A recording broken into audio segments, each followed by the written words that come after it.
This definitely would be quite an intriguing conversation.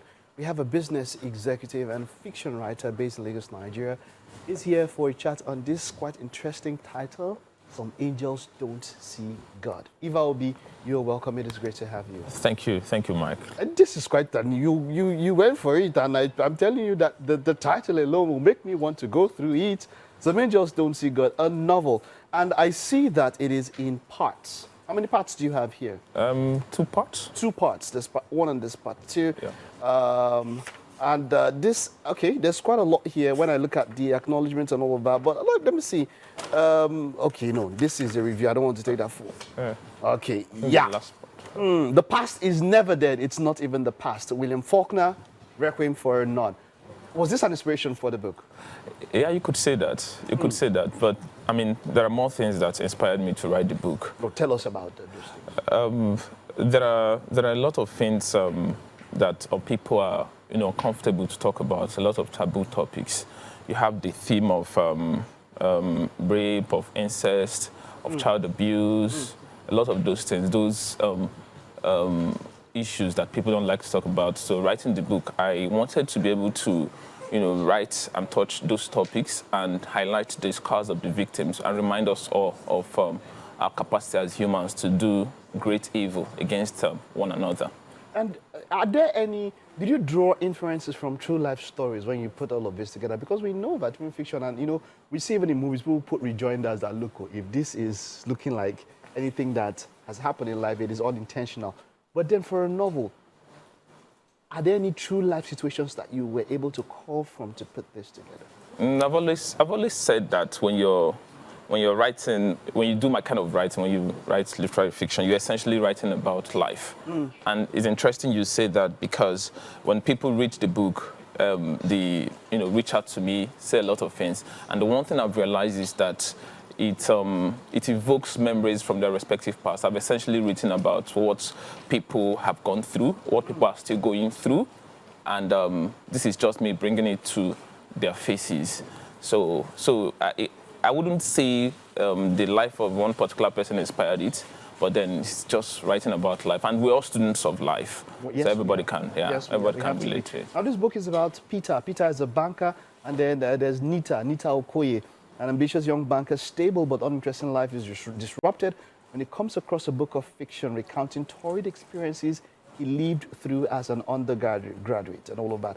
Now, they come together and all of that. Just tell us a bit about this story, about Peter and Nita. What brings them together? How does this story, how does it evolve? Yeah. First of all, I talk about the title, Some Angels Don't See God. Is a figurative expression of some sort, because all angels are supposed to see God, right? So it means that it's essentially saying things are not always the way they seem. The way they seem. Yeah, you could see people, they appear to be perfect, have it all figured out in life, but they have things, issues, traumas from their past. So I would say the book is mainly about Netta and her relationship with Peter. But that is what you would see when you read the synopsis. But essentially, they, were together in school, and later things happened and they, went apart, and later they came back together.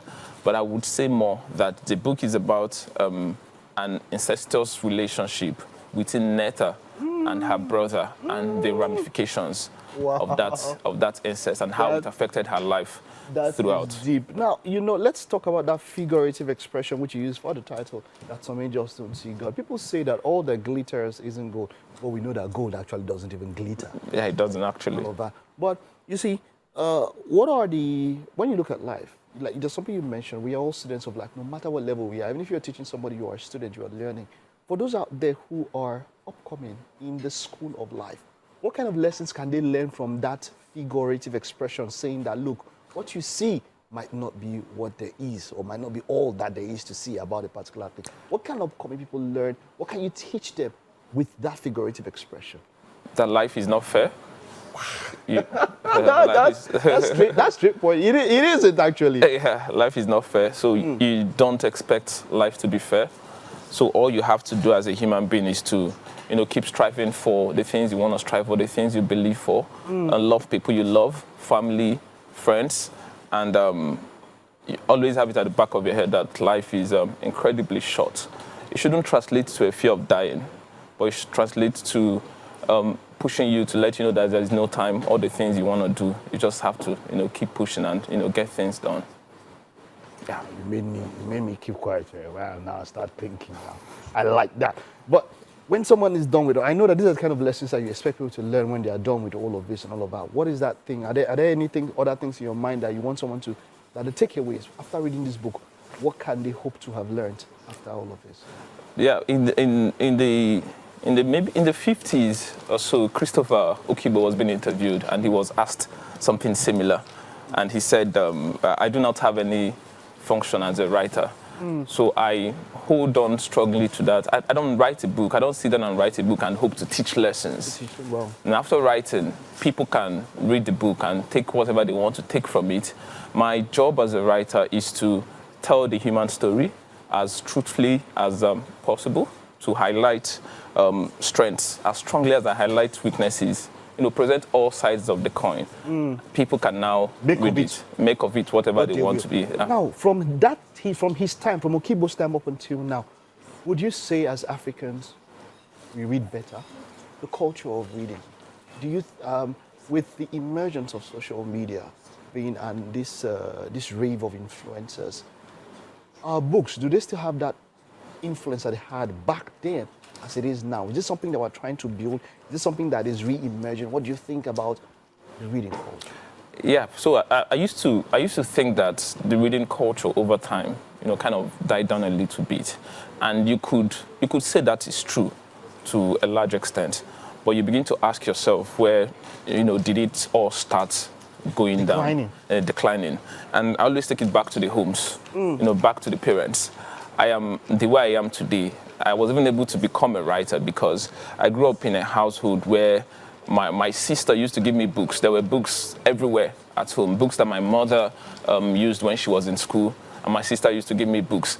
And when I read those books, and I read some books from a gifted teenager known as Adezi Atwegu, it made me understand that young people could write too. That was when I started writing from my own imaginations. And you get to this point where you have social media, of course, you have all those distractions. But I still believe that if the job is done at home, there is the theory of the tabula rasa, that a child is a blank slate on which the environment writes on. You expose your child to reading, and if he likes it, he picks it up. Drawing inferences between what you're saying now and my dad. We had two sets of encyclopedia at home. We had Encyclopedia Britannica, and then we had a smaller one which was more for kids and all of that. And I mean, today I am a broadcaster because of that. Yeah. I'm telling you, I remember when, if you go to my parlor back then, you see the Desiderata, you would see, I understand the Hippocrates Oath because my father had some things I am. So there was always something to read. And it really did, push me into that culture, that to read. And then I grew up into reading foreign novels and Blighton novels growing up and all of that. So we're saying that the parents have a big role to play. Yeah, they have a big... This era of screen, how can they do it? They have a big role to play. And I will tell you something. I used to, just hold on strongly to it. So Nigerians will no longer read, buy into all the things about if you want to hide something from a Nigerian, you put it within the pages of the book. But when this book came out, within 70 days, I would say, it sold out completely. Interesting. Yeah, and my publishers, they had to go back to press. There is not a single... Physical copy? Physical copy, yeah, sold out. And then people had to... Every day, people send me messages on social media.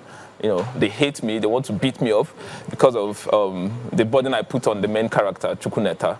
But I kind of lost that confidence to say Nigerians don't read with the experience that I've had with Some Angels Don't See God. It's been the success has been massive. And I like it. Does the book have an e-format? Yes, it does have. It does have. But does it? I mean, you'd rather have people have the physical format than that one? Would you say so? Yeah, of course. But the most important thing to me is that people actually read the book. People actually get to read the book. Yeah, people actually read the book. We're trying to work on an audio book, so we just need to put it out there in a lot of formats. And there's a song There's a song about the book performed by Naomi Mark. It's my song. I wrote it, but Naomi Mark performed it. And Maybe even up to a soundtrack. I wouldn't mind that. Yes, That Naomi would be Mark is a interesting. beautiful singer. It's called Some Angels Don't See God. Yes. That's the title of the song as well. Song. Yeah. I'll look out for that song. Yeah. And yes, well done. What an intriguing title. It's something I would love to read. And kudos. Keep doing what you're doing. Thank you. Thank you very much. Well Mike. done, Iba.